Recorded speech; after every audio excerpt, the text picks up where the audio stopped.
보실 성경 말씀은 마태복음 7장 22절, 23절을 보시겠습니다. 그날에 많은 사람이 나더러 이르되 주여 주여 우리가 주의 이름으로 선지자 노릇하며 주의 이름으로 귀신을 쫓아내며 주의 이름으로 많은 권능을 행하지 아니하였나이까 하리니 그때 내가 그들에게 밝히 말하되 내가 너희를 도무지 알지 못하니 불법을 행하는 자들아 내게서 떠나가라 하리라. 아멘. 성경에는 하나님을 믿으면은, 주님을 믿으면은 능력이 나타난다는 말씀과 함께 또 능력만을 추구하는 사람들을 향해서는 악하고 음란한 세대가 표적을 구한다고 비판적으로 말씀하시거나 세상 종말에 되면은 사람의 정서, 인격이 무뎌서 그런지 충격요법이겠죠. 이적주의로 가게 되어서 마지막 때가 되면은 적그리스도의 그 영역을 받은 거짓 선지자가 하늘에서 불이 떨어지게 하는 그런 능력을 발휘하면서 정상적인 진리의 궤도에 벗어나도록 성도들을 유린하게 될 것을 성경은 예언하고 있습니다. 그래서 성경에는 하나님은 천지 만물을 지으셨고 예수께서는 능력을 발휘하시며 기적을 보여주시고 이보다 더 큰 일도 하리라 믿는 자에게 나타날 역사에 대해서 말씀하셨지만은 기적을 통하여서 하나님 아버지께 영광을 돌리려고 하신 것이지 예수님이 능력을 행하신 것은 예수님이 교주로서 우뚝 서기 위한 것이 아니었습니다. 하나님 되신 분 그리고 우리의 구원자 되신 분 이것을 증명하기 위해서 이제 능력을 발휘하신 것이지만 그것을 보는 자들은 성경에도 우리 생활에 필요한 분, 우리 지구촌 삶에 도움을 주시는 분 그런 식으로 종교의 교주를 이해할 때는 이 문제가 되는 거다 그 말이에요. 그렇기 때문에 우리가 개인적으로들 기적을 체험하고 은혜를 받고 하는 것은 사실이나 그것을 이제 믿음으로 살아가는 것이 아니라 이 세상에 필요한 그러한 도구로서의 삶을 생각하면 안 된다는 거죠. 이래서 이 본문에서 보면은 주의 이름으로 능력을 행한 선지자가 버림을 당하는 이런 안타까운 일이 보입니다. 이래서 능력을 행했지만 그가 주님의 뜻대로 하지 아니하고 불법을 행하는 자가 되어서 버림을 당한 것으로 성경은 말씀하고 있습니다. 주님께서 이렇게 어떻게 보면은 능력을 행한 것이 뭐가 잘못이지? 이런 의문을 가지기 쉬우니까 우리는 오늘 주제로 법이냐 기적이냐 이렇게 말씀을 놓고 생각하고자 합니다. 첫째 이 본문에서 보여주는 내용은 분명히 주님께서 이 사람을 심판하시는 것은 능력을 잘못 심판했다, 잘못 행했다든가 뭐 이런 직분이 잘못됐다든가 이런 내용이 아니고 불법을 행하는 자라고 말씀을 하고 있습니다. 그러니까 하나님 법대로 안 했다는 그 말이죠. 불법을 행했는데도 우리가 보기에는 하나님의 능력과 법대로 된 것처럼 이해할 수 있다는 것 아닙니까? 그래서 불법을 행한 자인데도 능력이 나갔다는 거죠. 맹점은. 그러니까 본인도 보는 사람도 이 능력을 발휘하는 것이 이건 불법의 소행인지 하나님 뜻이 아닌지 어떻게 알아요?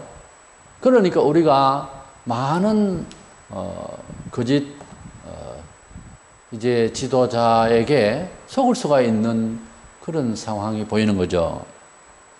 이래서 그가 능력을 행할 때에 예수의 이름으로 하지 아니하고 다른 신의 이름으로 하나님을 흉내낸다든가 이러면 성도들이 알아듣기가 쉽죠. 그러나 주의 이름으로 능력을 했기 때문에 영락 없이 일반 성도들은 대단한 기적을 행하는 목사다 뭐 이런 생각을 하지 않겠어요? 그렇기 때문에 주의 이름으로 뭐 잘못된 건 아니잖아요. 그 다음에 능력을 행했다. 능력은 아무나 행합니까? 선지자를 했기 때문에 이건 교회 지도자 혹은 지금 뭐 흔히 할 수 있는 목사 이다 말이에요. 근데 이가 불법을 행했다. 22절에 그날에 많은 사람이 나더러 이르되 주여 주여 우리가 주의 이름으로 선지자 노릇하며 주의 이름으로 귀신을 쫓아내며 주의 이름으로 많은 권능을 행하지 아니하였나이까 하리니 주의 이름으로 권능을 행했다. 하나가 아니고 여러 사람이에요. 여러 선지자들이 그렇게 능력을 행사했다고 심판날에 왜 우리를 심판하려고 하느냐는 식으로 반항을 한다는 것을 보게 됩니다. 그런데 여기 조금 특이한 것이 우리가 상계명의 주의 이름을 이렇게 경망스럽게 부르면 범죄입니다. 근데 여기 보면 주라는 말이 계속 나와요. 주여, 주여. 우리가 주의 이름으로 귀신을 쫓으려면 주의 이름으로 말하는 건 이 주라는 말을 너무 많이 써요. 이거 자체도 한 문장 안에 이렇게 주여, 주여 이렇게 주의 이름을 부른다고 하는 것은 우리가 보기에는 어지간히 주를 사랑하는 것 같잖아요. 이거 완전 예수 이름을 도용한 겁니다. 그래서 주여, 주여, 주여 삼창하지 않은 그런 그 기도를 열심히 하자는 뜻이기도 하지만은 좀 절제해야 됩니다. 뭘 또 주여 삼창하냐. 아버지요, 아버지요, 아버지요, 육신의 아버지에게 3번을 부르는 사람이 어디 있어요? 이래서 그것도 다 그것이 잘못된 영입니다. 이래서 이 사람들이 한둘이가 아니고 주의 이름으로 주여, 주여, 주의 이름으로 능력해가 주의 이름으로 이랬지 않습니까? 주여, 주여, 와 그럽니까 주여? 뭐 이런 이야기죠. 왜 그러세요 주님? 주님. 이름을 그래 부른다고 해서 옳은 게 아닙니다. 물론 성경에 보면 사탄도 광명한 천사로 나타난다. 고린도서 11장 14절에 이것은 이상한 일이 아니니라. 사탄도 자기를 광명의 천사로 가장하나니라고 하는 말씀을 기억을 하실 것입니다. 그러나 현실적으로 그런 능력을 행하면은 광명한 천사든 뭐든 병 낫게 하니까 대단하고, 아니 당장 내가 아픈데 병원을 다니면서 안 낫다가 병이 나와 보세요. 대단한 목사라고 그렇게 생각하지 않겠어요? 신학교 다니는 어떤 전도사가 늘 기억을 하는데, 제가 아무리 목사들이 와서 기도하고 뭐 교인이 와서 기도하고 해도 안 되는데 점장이 와서 푸닥거리를 하고 나게 나와버렸어요. 그래서 자기 생각에는 목사를 통한 하나님을 봤달까 생각을 했달까, 이래서 이렇게 병원을 낫게 하는 것이 점장이가 낫지 않느냐. 이래서 뭐 신학도 치우고 전도사인데 그냥 그만두고 불신자가 되어버렸어요. 이런 일이 남의 이야기가 아닙니다. 우리가 능력을 행하면은 이 천사도 사탄도 천사처럼 광명한 천사로 나타나는 말씀을 알아도 현실적으로는 안 그렇거든요. 과장했는데 그 과장한 걸 어떻게 알 수가 없잖아요. 분칠을 많이 해놓으면 저 사람 피부가 어떤지 잘 모릅니다. 그러니까 100번 속는 거죠. 그러니까 조심은 해야 되는데 어떤 식으로 분석을 해야 되느냐는 거죠. 그걸 오늘 이야기를 하려고 합니다. 본문은 분명히 이 사람이 불법을 행했기 때문에 벌을 받는데 했는데 이상하게도 이 사람이 형벌을 받거든요. 또 능력을 행했는데도 이 형벌을 받거든요. 그래서 불법을 행했다고 하는데도 주의 이름으로 능력이 행해진다고 하는 자체에서 문제가 있잖아요. 이 평신도들을 어떻게 알아요? 또 목사 대 목사로서 다 그걸 정확하게 알 수가 없잖아요. 사도들도 3년 동안 침식을 같이 한 배신자 가룟 유다의 속사정을 몰랐어요. 주여 내니까 누굽니까? 이러고 있지 모르는 거예요. 나를 누가 하나 팔리라 그랬을 때 모두 다 지레 짐작을 좀 했으면 귓속말로 주님 저 유다 맞죠? 뭐 이럴 수도 있어요, 연출이. 근데 전혀 알 수가 없었어요. 그래서 잘 알면 우리가 다 심판하죠. 우리가 잘 모르니까 주님께서 마지막에 확실하게 심판을 하실 분은 주님이시죠. 그러니 우리가 어느 지도자를 따라서 신앙생활을 하느냐는 것은 굉장히 중요해요. 교단도 특색이 있을 만한 겁니다, 원래. 이래서 어느 쪽으로 더 강세를 가질 수 있는 것은 괜찮은 거예요. 우리가 다 같이 할 수는 없잖아요. 그래서 가령 뭐 순교자의 후예로 자처했던 장로고 고신 같은 경우에는 그 정신이 참 좋았는데 뭐라 해도 지금 그런 내용이 없어요, 사실. 이렇게 주의 이름으로 주의 이름으로 귀신을 쫓아냈다는 말은 뭐 좀 행정적으로 말하자면 노예가 안수한 목사다 그 말이지. 법대로 주의 이름으로 신학도 했고 뭐 하여튼 흠이 없다는 거죠. 근데 이 사람이 불법 하나님의 법대로 안 해가지고서 버림을 받. 이 불법을 행해도 능력을 행하고 불법을 행해도 강의를 잘하는 교수가 되고 불법적인 사람인데도 선행을 하는 것 같고 불법적인 사람인데도 신자 생활을 하면서 직분을 가질 수 있다는 이야기예요. 그 법과 불법을 어떻게 구별할 것이냐 이거죠. 중요한 것은. 결국은 이 능력 문제부터 일단 반성을 해야 되는데요. 이 능력 뒤로 가면 안 된다는 일단 입장이 답이지 않아요? 능력만 행하면 무조건 하나님 법이고 하나님 뜻이고 하나님 능력이다라고 말할 수 없는 지경은 일단 선택이 되어져서 판단의 기준 또는 조심의 기준을 잡아야 되겠죠? 왜냐하면 능력을 행할 때 주의 이름을 했지만 불법의 사람이니까 뭐가 불법인지 모르지만은 그러나 능력 자체가 하나님 법은 아니라는 거죠. 마귀도 기적을 행합니다. 모세가 애굽에 가서 하나님이 우리 백성을 보내라고 하셨다. 그래서 나를 보내셨다. 증거가 뭔데? 능력을 행했어요. 자, 봐라. 그랬을 때에 출애굽기 7장 11절에 보면은 애굽의 술객들도 어지간한 능력을 막 행하고 있었어요. 그러니까 능력으로 하나님 종인내 하는 것은 안 맞다는 거죠. 왜냐하면 애굽의 술사들, 뭐 하나님을 안 믿는 이제 마술사들도 그 일을 했거든요. 지팡이 던지면 뱀이 되고.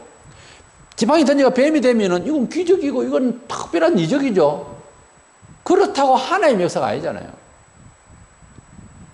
당연스럽게 모세가 던진 지팡이 뱀이 그 뱀을 잡아먹었습니다만은 성경에 보면. 그러나 기적을 행하고 이적이 나타난다는 자체에 일반 사람으로서 깜짝 놀래가 이거 하나님 법인가 보다, 하나님 뜻인가 보다 이렇게 생각하면 안 된다 그 말이에요. 지금도 많은 사람들이 능력을 행하니까 위대한 목사다 이렇게 생각을 하고 있잖아요. 그러니까 일단 위대할 수도 있고 안 할 수도 있어요. 그러나 그것이 정답은 아니라는 거죠. 이 본문에서. 분명한 것은. 그래서 능력을 행하지만은 법대로 하지 않았다고 하는 주님 판단입니다. 사가 그것도 주의 이름으로 능력을 행했는데 이건 잘못된 거다는 거죠. 주의 이름으로 귀신을 쫓으라는 주의 이름으로 많은 능력을 행했다고 하는 이 사람의 고백을 봐서는 큰 대형 집회에서 굉장한 인물이 되었다 이 말 아닙니까? 현실적으로 말하자면. 그런데 주님께서는 버린다 이거예요. 왜? 불법을 행한 자도. 그러면 법대로 능력을 행하는 것과 법대로 하지 않는 능력은 무슨 차이냐 이거예요. 그걸 알기 위해서 우리는 아는 지식대로 마귀도 역사를 한다는 것을 지금 말씀을 드리고 있는 거예요. 예수님께서 광야에서 시험을 받았을 때, 마귀에게 시험을 받았을 때에 마귀가 천하 영광을, 그러니까 물질과 부와 재산, 이걸 다 너에게 주겠다. 그래. 이렇게 예수 믿고 능력을 행하는 목사한테 가서 안수받았더니 부자가 됐다. 가령. 실제 됐다 칩시다. 어떤 부자가 됐느냐. 부자가 재산이 없던 것이 생기게 될 때는 반드시 거기에 대한 이윤의 과정이 있을 거예요. 어떻게 남았는지. 투기를 해가지고 땅값이 올라서 하나님 능력이다. 이건 전부 죄악이에요. 남들 못 사게 한 겁니다. 아파트 분양권 여러 개 가지고서 팔아먹었다. 권사가 복을 받았다. 이게 전부 저주받을 소리입니다.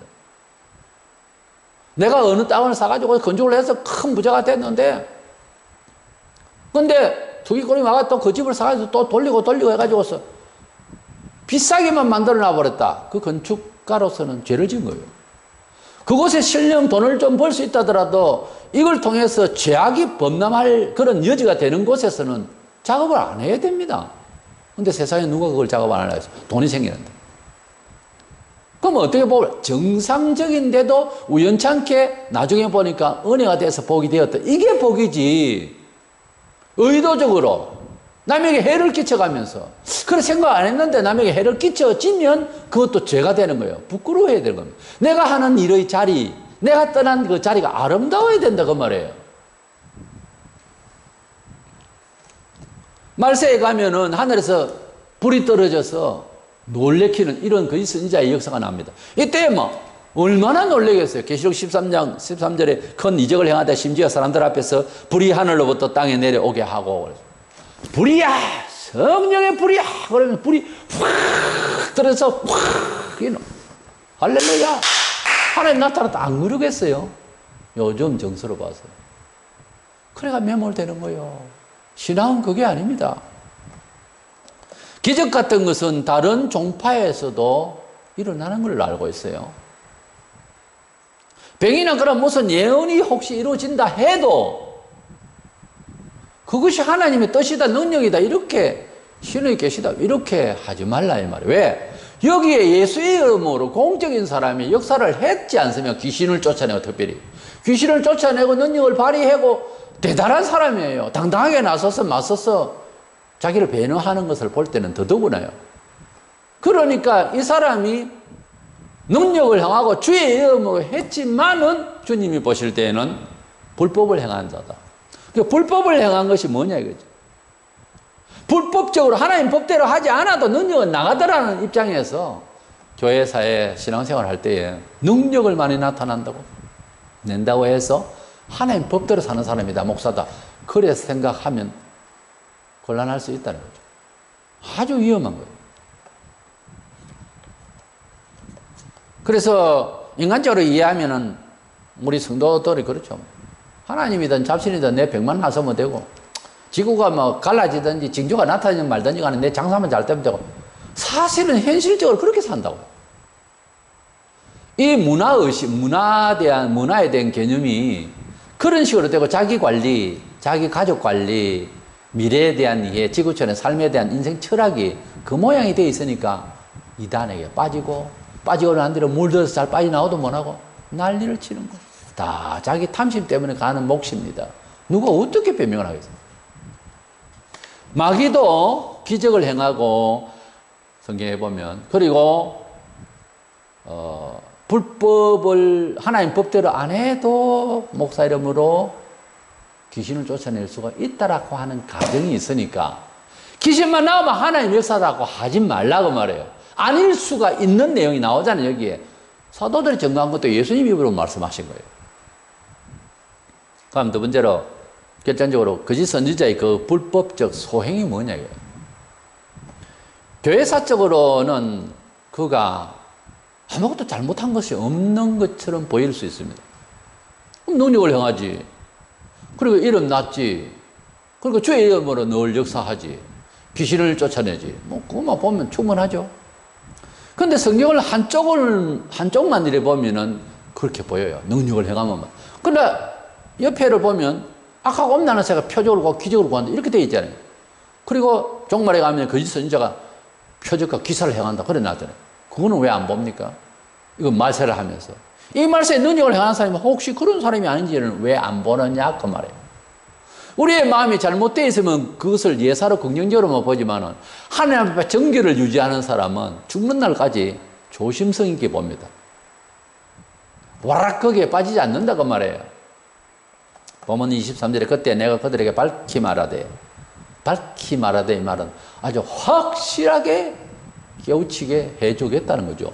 내가 너희를 도무지 알지 못하니, 우리가 목사가 잘 알아주고 세상이 잘 알아주고 교단이 알아주고 지명도가 높으면 뭐합니까? 예수가 몰라주는데. 세상이 몰라줘도 예수가 알아줘야 돼. 부모가 몰라줘도 예수가 알아줘야 되고요. 그 지역 그 시대의 인물이 안 되더라도 예수님이 나를 알아주셔야 되는 거예요. 인정을 해 주셔야 되는 거예요. 내가 너희를 도무지, 그것도 그냥 알지 못하는, 도무지 알지 못하는, 이것은 이런 말이죠. 통 모르겠는데요. 전혀, 당신 누구요? 이런 식이야. 그렇게 오래 살았고 했는데 어느 날 만나서 누구세요? 하고 멀쩡하게 쳐다보면 황당하죠. 저 모르시겠습니까? 글쎄 누구시죠? 그때 어떻게 전혀 모르겠는데. 그러면 그분은 뭐라 하냐면 이 사람 정신병이 들었나? 노만기가 들었나? 이럴걸요. 그래서 이럽니다. 제가 그때 그렇게 하고 저렇게 기억이 안 나시면 대략 저때 이렇게 살았고 저렇게 살은 것이 이랬을 때 제가 어르신께 잘 대접을 하고 이렇게 했지 않습니까? 그 대접 다 받으셨지 않습니까? 글쎄요, 그때라도 내 기억은 안 나는데 그런 대접은 제가 안 받는 성질입니다. 이럴 겁니다. 기억은 안 나는데 그런 성질은 잘 안 받습니다. 라고 하는 내용이 이 내용이라고요. 통 모르겠습니다. 그 말은 그 일을 한 자체를 모르는 것이 아니고 그런 너의 능력 행한 것들을 내가 받아지지를 않고 감동을 받고 내가 받지 않았기 때문에 내가 너를 모른다고 말이에요. 불법을 행하는 자들은 내게서 떠나가라. 이렇게 주님께서 주의 이름으로 능력을 행하고 이러한 과거지사에 대해서 이야기를 딱 하려고 할 때 주님께서 전혀 모르겠는데, 이 말에 앞서 제가 예를 든 대로 그런 말입니다. 노만기가 있어서 그렇다고 이해를 하려고 하면 전혀 모른다고. 사실은 이 사람이 노만기가 들은 게 아니고 알고 너를 안다라고 말하고 싶지 않아서 하는 소리예요. 우리가 인간관계에서 오랫동안 있다가 만나도 모르는 척 하는 경우가 있습니다. 아는 척 해가지고서 곤란한 사람이 있거든요. 거듭내 살고 그런 일이 있어도, 그룹에 있었어도 이 사람은 조심스럽다는 사람은 모른 척 해버려요. 지금 그런 겁니다. 모르겠다고. 통 모르겠다고. 도무지 알지 못하네. 기억조차 안 난다. 이런 식이에요. 여기 불법을 행하는 자들아 하셨는데, 이것은 교회 사회에 여러 불법자들이 있다는 말씀의 전제입니다. 그죠? 교회 사회에는 거짓 선지자가 있다는 이런 이야기죠. 결국은 불법이라는 아노미아라고 하는 말은 노모스라는 법이라는, 하나님 법이라는 말에 아라고 하는 접두에 부정어가 있어서 합성어입니다. 그래서 하나님 법대로 아닌 불법을 말해요. 이것은 세상의 법하고는 좀 다릅니다만 하나님의 법을 벗어난, 믿음의 법을 벗어난, 성경적인 진리의 법을 벗어난 사람은 세상 법도 잘 안 지키는 성향이 있어요. 지금 이단들 바라보세요. 또 목사라고 하는 사람 중에도 불법적인 세상의 법도 잘 안 지킵니다. 하나님의 법이 아닌 사람은 세상 법도 잘 안 지키더라고요. 본문 24절에서 27절에 보면 그러므로 누구든지 나의 이 말을 듣고 행하는 자는 본장이 있습니다. 바로 뒤에 이어서 그러므로 누구든지 나의 이 말을 듣고 행하는 자는 그 집을 반석 위에 지은 지혜로운 사람과 같으리니 비가 내리고 창수가 나고 바람이 불어 그 집이 부딪히되 무너지지 아니하나니 이는 주추를 반석 위에 놓은 까닭이요 나의 이 말을 듣고 행하지 아니하는 자는 그 집을 모래 위에 지은 어리석은 사람 같으리니 비가 안 내리고 창수가 나고 바람이 불어 그 집에 부딪힘에 무너져 그 무너짐이 심하니라 그랬습니다. 불법이 뭐냐? 예수님 말씀이에요. 사실 예수님의 말씀이라고 하는 것은 구약 성경에는 예수님에 대한 말씀을 예언한 말씀이고, 그리고 예수님에 대한 말씀이라고 예수님께서 모세의 모든 글들이 다 나를 위한 것이다 라고 말씀하셨어요. 신약의 육성은 사복음서에 있고 그 다음에 사도들이 쓴 것은 오신 예수에 대한 경험과 이런 교훈들을 쭉 하니 기록을 한 것이, 그러니까 신구약은 전부 예수에 대한 말씀이죠. 결국은 예수님께서 이 불법을 행한 자라면 지금 우리에게 말하자면 성경적이지를 못한 사람아 그 말이에요. 성경적이란 말이 그렇게 무서운 겁니다. 그 이야기가. 성경을 예사로 해석하면 안 돼요. 해석하기 어려운 것은 기다리고 기도하고 있을 뿐이지 엉뚱한 소리를 하면 안 된다고 말해요. 요한복음 12장 48절에 나를 저버리고 내 말을 받지 아니하는 자를 심판할 이가 있으니 곧 내가 한 그 말이 마지막 날에 그를 심판하리라. 예수님께서 하신 말씀 눈으로 볼 수 있잖아요. 그 말씀들을 안 살면 벌 받는다고 말이죠. 간단하게 말해서 주님의 교훈대로 행사하지 않는 종교적 행위, 그것이 기적이라도 그것은 불법적이라고 말이에요. 자, 주의 이름으로 능력을 행한단 말이에요. 그런데 주의 이름으로 일을 하러 간다. 그건 불법적인 사람이라고 말해요. 설교를 잘한다. 그런데 도둑질했다. 불법적인 사람인 거예요. 한 번의 실수가 아니고 거짓을 하면서 계속 그런다. 불법의 사람이에요. 불법의 사람. 불법을 행한 자의 특징은 이 본문에서 보면 환란이 올 때에 쓰러진다. 이렇게 돼 있잖아요. 모래 위에 집을 지은 사람 같이 된다. 예수님 말씀대로 살려고 하는 사람은 반석에 집을 짓는 사람처럼 든든해진다. 그런 거예요. 집이라고 하는 것이 그냥 넘어집니까?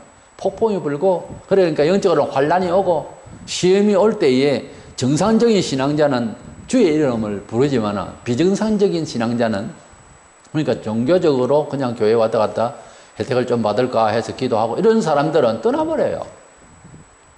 환란에 오면. 뭐 정치적인 일제 때와 같은 그런 북한에 오고 그런 환란 말고도 일반적인 사생활에서도 좀 신앙적으로 실행하기에 좀 어렵다 싶으면 막 피해버리고, 본래 그것이 큰 시험이라서 그런 것이 아니라 본래 신앙인이 아니기 때문에 그렇습니다. 신앙인은 갈등합니다. 고민합니다. 어쩌면 이겨낼까 고민합니다. 그게 정상적인 거예요. 하나님의 진정한 성도와 진정한 지도자는 모든 일을 끝내고 죽을 때 혹은 일의 마무리의 끝에 아름다움이 있어야 됩니다. 목사나 성도는 그 인생의 말로가 깨끗하지 않으면 의문이 있습니다. 우리가 하나님 백성으로서 특별히 중직자된 목사나 장로나 이런 중직자된 사람이 죽을 때에 그 끝이 의문을 남긴다든가 사람들에게 덕이 안 된다든가 왜 그렇게 죽었지? 이런 식의 의문을 주면은 안 됩니다. 아름다운 끝이 있어야 돼요. 좀 이런 말 하면 극단적인 얘기가 될지 모르지만은 잘못 죽으면은 잘못 사는 겁니다. 어떤 게 잘못 죽는 걸까요? 잘 아시잖아요. 어른으로서 자식에게 생고생을 시키고 죽는다든가 어디 가서 뭐 급살해가지고 죽는다든가 보기는 안 좋잖아요. 그렇게 죽는 것이 좋은 겁니까? 우리가 하나님의 자녀이면 똑바로 살았으면은 그래 안 죽습니다. 참말입니다. 바로 살면 마무리도 하나님께서 어지간하면 아름답게 죽을 수 있어야 됩니다. 살기는 엉망으로 살면서 죽으면 잘 죽게 하시옵소서. 그 기도는 안 들으실 겁니다. 죽으면 그런 말이 있습니다. 그 사람의 일생을 말한다고 그랬어요. 심지어 죽을 때 얼굴빛조차 그런 평을 하기도 합니다. 적극적 사고방식의 대가 로버트 H. 슐러는 결국 도산을 하고 예배당도 카톨릭에 팔아먹어 버리고 이제 고인이 됐습니다. 그가 전한 적극적 사고방식은 믿음으로 순종한다는 말하고 대치됩니다. 그건 복음이 아니에요. 얼마나 많은 사람들이 지금도 긍정주의로 달려가고 있어요. 긍정주의는 복음을 순종해서 복을 받겠다는 것하고 다릅니다. 이것은 자기 마음의 마인드 컨트롤이에요. 자기 심정을 컨트롤한다고 하는 것은 신앙이 아니에요. 자기 마음을 하나님께 드린다. 이것은 순종이에요. 성경에는 순종을 원하지 자기 마음을 컨트롤하라는 것은 아니에요. 자기 마음이 컬컬하니까 괜찮을 거야, 좋아질 거야, 좋아진다, 좋아진다, 좋아진다. 주문을 하면 좋아지는 건 감정이 있어요. 그게 신앙이라고 가르치는 로버트 H. 슐러. 잘못된 겁니다. 말로가 안 좋았습니다. 세 번 역판이지만 시편 119편 112절에 내 마지막 순간까지 변함없이 주님의 율례를 지키기로 결심하였습니다. 이런 기도문이 있습니다. 내 마지막까지 주의 율례를 붙들고 죽겠다는 거죠. 이런 기도가 우리에게 필요해요. 인생은 어떻게 사느냐 또는 어떻게 살았느냐 하는 결실은요, 우리가 여러 가지로 설명할 수 있지만 대부분 그 집안의 그 자식 된 것을 보고 평가를 합니다. 부모에 대해서. 사실은 부모는 그만큼 잘 하지도 않는데 자식이 잘 돼 있으면은 너 애비가 누구냐? 농사꾼이다 하면 농사를 지어도 참 열심히 했겠다. 이러지. 자식 보고. 자식이 너무 못나 보이면은 부모를 욕해버립니다. 세상에 보통 그래요, 정서가. 그리고 근거가 있습니다, 그게. 왜냐하면은 자식이라는 게 부모 가정 안에서 인격 형성과 그렇게 사회성을 기르기 때문에 그렇습니다. 오죽했으면 세상을 향해서 생활의 규범의 제일 첫 번째 계명으로 5계명에 너희 부모를 공경하라 그랬겠어요. 가족 안에서 사회를 살아가는 법을 배우거든요. 우리 인생을 어떻게 살았냐, 그 최후의 열매는 보통 그 자식들 보고 평가를 하기 쉬워요. 본장 20절에 보면은 본문 앞에 있습니다. 이러므로 그들의 열매로 그들을 알리라 그랬어요. 본인의 열매도 당장 나타날 심판의 소재가 되겠습니다만 그 열매라는 것이 가정에서는 자식의 열매잖아요. 그 자식이 뭘 하며 또 어떻게 잘 하고 있으며 그것이 부모를 어떻게 영광을 돌릴 것이냐, 집안을 어떻게 영광스럽게 할 것이냐, 그래서 주님께 영광을 돌릴 것이냐 하는 문제로 거의 90% 이상 차지하죠. 심판날에 오직 예수를 믿음으로 주의 뜻을 삼아고 살았던 진정한 자가 구원을 얻을 것입니다. 그렇다고 해서 행동이 발라야 구원받는다 그 말이 아닙니다. 그러나 믿는다고 말은 하는데 믿음의 기본적인 양심이 없고 말을 안 들으려고 그러고. 그래서 믿는다 그러고. 그거 거짓말이에요. 난 그거 바로 말하자면 그거 거짓말이라고 생각해요. 믿는다라고 하면은 그 믿음은 성령 같은 거예요. 믿음은 하나라고 그랬잖아요. 같은 한 성령으로. 믿음은 같은 거예요. 무엇을 행하든지 그 질은 같아야 된대. 영광 돌리자는 중심이. 근데 믿는다 하면서 이웃에 해를 주고, 해를 주면서도 모르고 본인은. 이게 믿는 겁니까? 예수를 믿는 것은 마가복음 1장 15절 회개하고 믿는 겁니다. 회개를 하면 똑같아요, 정서가. 어떻게 남에게 해를 주는 그런 일을, 그런 문화생활을 신자가 하고 있느냐고 말이에요. 죄의 심판날에 능력은 없었고 병은 있고 가난한 상태에서라도 주님을 재림 때 만날 수 있어야 정상이지. 병 났었다 그러고 부자 됐다 그러고 하는데 주님 모른다 해버리면 어쩌죠? 가난하고 혹 아파도 또 잘 안 풀려지는 상황이라도 원망하지 않고 주님의 사람답게 살려가는 정신을 바짝 차려서 끝까지 가는 자. 대부분 그런 사람은 은혜를 또 받게 됩니다. 때가 이르면. 거의 때가 옵니다. 근데 그렇게 안 되더라도 안 되는 과정이 있을 때에 끝까지 주의 길을 가려고 해야지. 귀신 역사 병 낫는다 어쩐다 혹 빠지면 내가 심정에 아무런 준비도 안 돼 있는 사람이 복을 받겠다 어쩌다는 사람은 정상이 아니에요. 이래서 법이냐 기적이냐 이 주제인데 법대로 먼저 하는 것이 정확합니다. 성경이 오기 전에 성령의 역사에 기적이 이런 거 안 왔습니다. 성경이 먼저 오고 그 다음 기적이 나타나는 거예요. 성경 버리고 성경에 기적이 있다 하더라.